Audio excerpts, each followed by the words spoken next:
नमस्कार प्यारे विद्यार्थियों। संकल्प परिवार में आप सभी का बहुत बहुत स्वागत। आइए आज की मज़ेदार श्रृंखला से मिलते हैं। पहला क्वेश्चन, निम्न में से बुद्धि के कौन से सिद्धांत हैं? बताइए। एक खंड का सिद्धांत, दो खंड का सिद्धांत, तीन खंड का सिद्धांत या उपर्युक्त सभी? बताइए सभी लोग। बहुत अच्छा प्रश्न है आपके लिए। और इस क्वेश्चन का जो सही ऑप्शन होगा ऑप्शन नंबर डी, उपर्युक्त सभी। आइए मिलते हैं अपने अगले क्वेश्चन से। बुद्धि लब्धि का प्रयोग सर्वप्रथम किसने किया? बहुत महत्वपूर्ण प्रश्न है ये आपके लिए, कई बार एग्जाम में पूछा गया है। बताइए भाई, बुद्धि लब्धि का प्रयोग सर्वप्रथम किसने किया? गिलफोर्ड ने, स्टर्न ने, टर्मर ने या कैटल ने? आइए मिलते हैं क्वेश्चन के सही ऑप्शन से। ऑप्शन नंबर सी, टर्मर ने। बहुत अच्छा प्रयास सभी के द्वारा। अगला क्वेश्चन, बुद्धि का बहुकारक किसने प्रतिपादित किया? बताइए सभी लोग। वर्ग ने, थॉर्नडाइक ने, बिने या कैली ने? बताइए सभी लोग। बहुत अच्छा प्रश्न ये भी है। और इस क्वेश्चन का जो सही आंसर होगा थॉर्नडाइक ने, ऑप्शन नंबर बी। अगला क्वेश्चन, बुद्धि का विभाजन किन वैज्ञानिकों ने किया? बुद्धि का विभाजन पूछ रहा है। बताइए कौन से वैज्ञानिकों ने किया है? तो आइए मिलते हैं क्वेश्चन के सही ऑप्शन से। ऑप्शन नंबर फर्स्ट, थॉर्नडाइक व गैरेट ने किया है। अगला क्वेश्चन, एक 5 वर्षीय बालक की बुद्धि परीक्षा के आधार पर मानसिक आयु 8 वर्ष सिद्ध हुई तो वह बालक किस वर्ग में आएगा? अति प्रखर बुद्धि, मंद बुद्धि, क्षीण बुद्धि या मूर्ख बुद्धि? बताइए सभी लोग किस में आएगा? 4 आपको ऑप्शन दिए गए हैं, इनमें से जो आपको सही लगे वो आप बताइएगा। तो आइए मिलते हैं क्वेश्चन के सही आंसर से। ऑप्शन नंबर ए, अति प्रखर बुद्धि। अगला क्वेश्चन, बुद्धि का त्रियामी मॉडल का प्रतिपादन किसने किया? त्रियामी मॉडल का प्रतिपादन पूछा है। बताइए सभी लोग क्या हो जाएगा? आइए मिलते हैं अगले क्वेश्चन से। इसका जो आंसर हो जाएगा वो गिलफोर्ड हो जाएगा, ऑप्शन नंबर बी। अगला क्वेश्चन, मंद बुद्धि बालक की बुद्धि लब्धि होती है। मंद बुद्धि बालक की पूछ रहा है। बताइए सभी लोग कितनी हो जाएगी? तो इस क्वेश्चन का सही आंसर होगा ऑप्शन नंबर ए, 50 से 70 या 75। अगला क्वेश्चन, मापन किए जाने वाला व्यक्तित्व का प्रत्येक पहलू व्यक्तित्व भिन्नता का अंश है। उपर्युक्त परिभाषा किसने दी है? बताइए सभी लोग किसने दी है? 4 आपको ऑप्शन दिए गए हैं। इन ऑप्शन में यहाँ जो ऑप्शन आपको सही लगे उसको आप कमेंट बॉक्स में जल्दी से बताएंगे। चलिए बताइए सभी लोग। और आइए मिलते हैं क्वेश्चन के सही ऑप्शन से। ऑप्शन नंबर बी, स्किनर ने।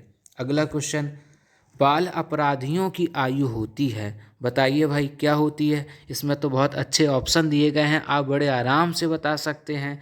बताइए सभी लोग क्या हो जाएगा? आइए मिलते हैं क्वेश्चन के सही आंसर से, यानी ऑप्शन नंबर सी, 18 वर्ष से कम। अगला क्वेश्चन, प्रतिभाशाली बच्चों के लिए आवश्यक है। बताइए क्या आवश्यक है? उन्हें विशिष्ट योग्यता हेतु विशेष अवसर दिए जाए, उन्हें असाधारण होने की अनुभूति कराई जाए, उन्हें लगातार पुरस्कार दिए जाएं या इनमें से सभी? बताइए सभी लोग क्या क्या होना चाहिए? आइए मिलते हैं अगले क्वेश्चन से। पहले इसका आंसर जो है ऑप्शन नंबर ए, उन्हें विशिष्ट योग्यता हेतु विशेष अवसर दिए जाएं। अब मिलते हैं अगले क्वेश्चन से। सुधार स्कूल स्थापित किए गए हैं। बताइए सभी लोग किसके लिए स्थापित किए गए हैं? ये 4 ऑप्शन दिए गए हैं। बाल अपराधियों के लिए, मानसिक मंद बच्चों के लिए, प्रतिभाशाली बच्चों के लिए, सामान्य बच्चों के लिए। बताइए सभी लोग क्या हो जाएगा? आइए मिलते हैं इसके आंसर से। ऑप्शन नंबर ए, बाल अपराधियों के लिए। अगला क्वेश्चन, निम्न में से कौन से विशिष्ट बालकों की श्रेणी में नहीं आते हैं? पिछड़े बालक, विकलांग बालक, लंबे बालक, मंदबुद्धि बालक? बताओ सभी लोग भाई, कौन से जो विशिष्ट बालकों की श्रेणी में नहीं आते हैं? आइए मिलते हैं इसके आंसर से। तो लंबे बालक, ऑप्शन नंबर सी, लंबे बालक हो जाएंगे। अगला क्वेश्चन, हकलाने का कारण है शारीरिक, मनोवैज्ञानिक या ए और बी दोनों या उपर्युक्त में से कोई नहीं? बताइए सभी लोग क्या हो जाएगा? तो आपका सही ऑप्शन होगा ऑप्शन नंबर सी, ए और बी दोनों। अगला क्वेश्चन, बुलिमिया है। बताइए भाई कौन क्या है बुलिमिया? अवधान विकृति, भोजन ग्रहण विकृति, पठन विकृति, गणन विकृति? आइए मिलते हैं इस क्वेश्चन के सही ऑप्शन से ऑप्शन नंबर बी भोजन ग्रहण विकृति।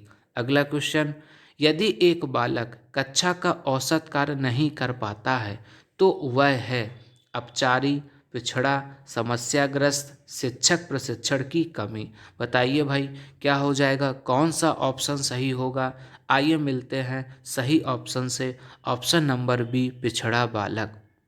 अगला क्वेश्चन, छात्रों में चोरी करने की आदत को कैसे दूर किया जा सकता है।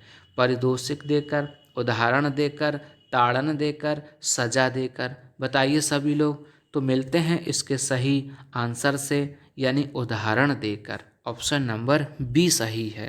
अगला क्वेश्चन, निम्नलिखित में से कौन कौन से पिछड़े बच्चों की समस्याएं होती हैं।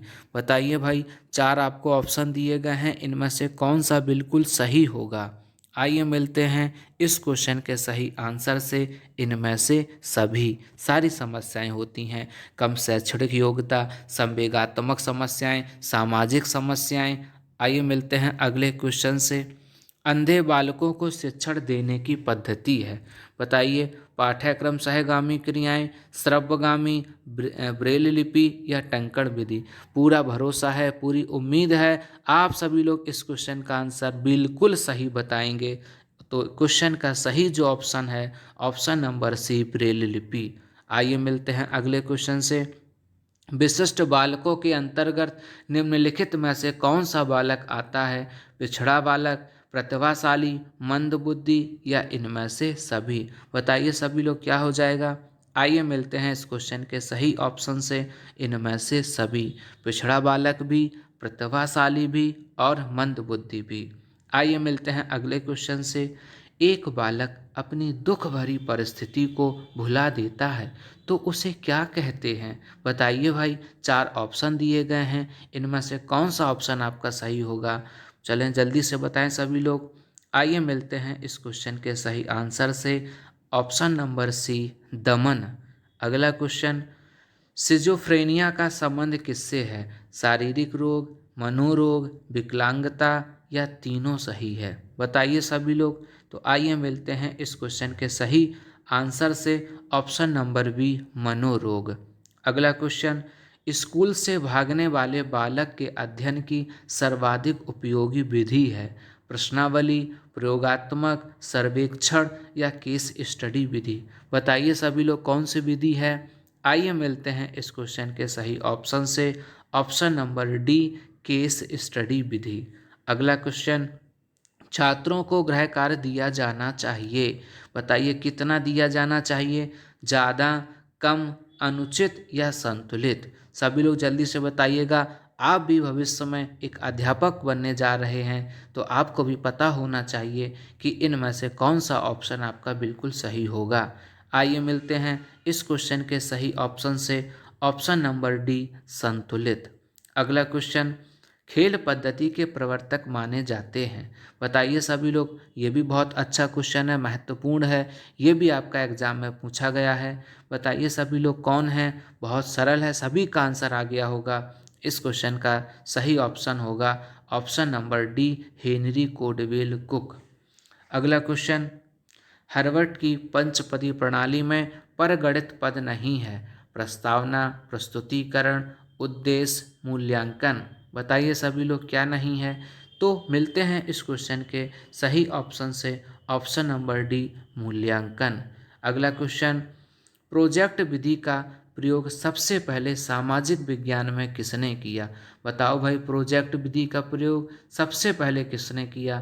तो आइए मिलते हैं इस क्वेश्चन के सही ऑप्शन से, ऑप्शन नंबर ए किलपैट्रिक ने।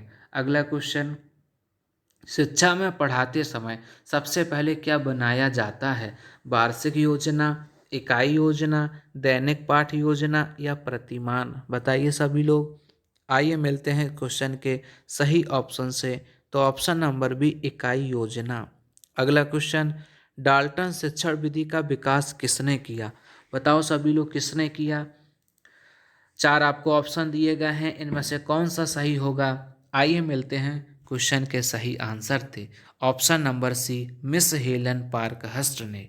अगला क्वेश्चन, भारत के संविधान की क्या विशेषताएं हैं। यह प्रश्न है। बताइए, ज्ञान परक, बोध परक, अनुप्रयोग परक या विश्लेषणात्मक? बताइए सभी लोग क्या है। आइए मिलते हैं क्वेश्चन के सही ऑप्शन से। ऑप्शन नंबर ए, ज्ञान परक। अगला प्रश्न, वर्तमान समय में शिक्षक की भूमिका है। बताइए क्या भूमिका है, ज्ञान देने वाले की, सुगमकर्ता की, मित्र की या प्रबंधक की? बताओ भाई सभी लोग। तो आइए मिलते हैं इस क्वेश्चन के सही आंसर से। ऑप्शन नंबर बी, सुगमकर्ता की।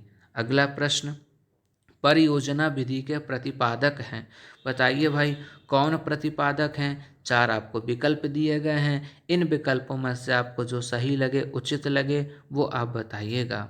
और इस क्वेश्चन का सही आंसर होगा ऑप्शन नंबर सी, किलपैट्रिक। अगला प्रश्न, कक्षा कक्ष का वातावरण होना चाहिए। बताइए कैसा होना चाहिए, शांत या शोरगुल से भरा, अनुशासन से पूर्ण या मित्रतापूर्ण? बताइए सभी लोग। आइए मिलते हैं इसके आंसर से। ऑप्शन नंबर डी, मित्रतापूर्ण। अगला क्वेश्चन, कौन से आव्यूह को सुकराती विधि भी कहा जाता है? बताइए भाई कौन से आव्यूह को सुकराती विधि भी कहा जाता है? चार ऑप्शन दिए गए हैं, कौन सा ऑप्शन आपका सही होगा? आइए मिलते हैं इस क्वेश्चन के सही आंसर से। ऑप्शन नंबर ए, प्रश्नोत्तर आव्यूह। अगला प्रश्न, मूल्यांकन है। बताइए भाई मूल्यांकन क्या है, परीक्षा, जांच, परख, उद्देश्य प्राप्ति की सुनिश्चितता? बताइए सभी लोग क्या है, कौन सा ऑप्शन सही होगा? तो आइए मिलते हैं इसके आंसर से। ऑप्शन नंबर डी, उद्देश्य प्राप्ति की सुनिश्चितता। अगला प्रश्न, भारत के भाग का निर्माण उसकी कक्षा कक्ष में हो रहा है, कथन है। बताइए किसका कथन है? आइए मिलते हैं इस क्वेश्चन के सही ऑप्शन से। ऑप्शन नंबर डी, कोठारी आयोग। अगला प्रश्न, संविधान के किस संशोधन द्वारा पूर्व में भी बालकों को अनिवार्य और मुफ्त शिक्षा प्रदान किया जाना आवश्यक किया गया था? बताइए आपको 86वां, 87वां, 86वां 2001, 86वां 2002। यहाँ पे 86वां 2002 के दो ऑप्शन आए हुए हैं, आप बताएं इनमें से कौन सा सही होगा। चार ऑप्शन का मतलब यहाँ तीन ऑप्शन माने जाएंगे, चौथा ऑप्शन आपका नहीं माना जाएगा। आइए मिलते हैं इस क्वेश्चन के सही आंसर से। ऑप्शन नंबर ए, 86वां 2002। अगला प्रश्न, 200 बालकों से अधिक पर छात्र अध्यापक का अनुपात होगा। ये भी बहुत अच्छा प्रश्न है, महत्वपूर्ण है, आपको पता होना चाहिए। आइए मिलते हैं इस क्वेश्चन के आंसर थे 40:1। प्रत्येक 40 छात्रों पर एक अध्यापक होना चाहिए। अगला प्रश्न, भारत के संविधान में किसके लिए निःशुल्क अनिवार्य शिक्षा है? सभी छात्रों के लिए, 14 वर्ष तक के सभी बच्चों के लिए, सभी छात्रों एवं प्रौढ़ों के लिए, सभी नागरिकों के लिए? बहुत अच्छा प्रश्न ये भी है, महत्वपूर्ण है, सभी लोग जानते होंगे। तो इस क्वेश्चन का सही ऑप्शन होगा ऑप्शन नंबर बी, 14 वर्ष तक सभी बच्चों के लिए। अगला प्रश्न, मई 1998 में किसकी स्थापना की गई? बताइए भाई किसकी स्थापना की गई? तो इस क्वेश्चन का सही ऑप्शन होगा राष्ट्रीय साक्षरता मिशन। अगला प्रश्न, प्राथमिक स्तर पर न्यूनतम कार्य दिवस कितने हैं? बताइए भाई कितने हैं, ये भी बहुत महत्वपूर्ण प्रश्न है, सभी लोग इसको याद रखिएगा, अच्छा प्रश्न है। आइए मिलते हैं क्वेश्चन के सही आंसर से।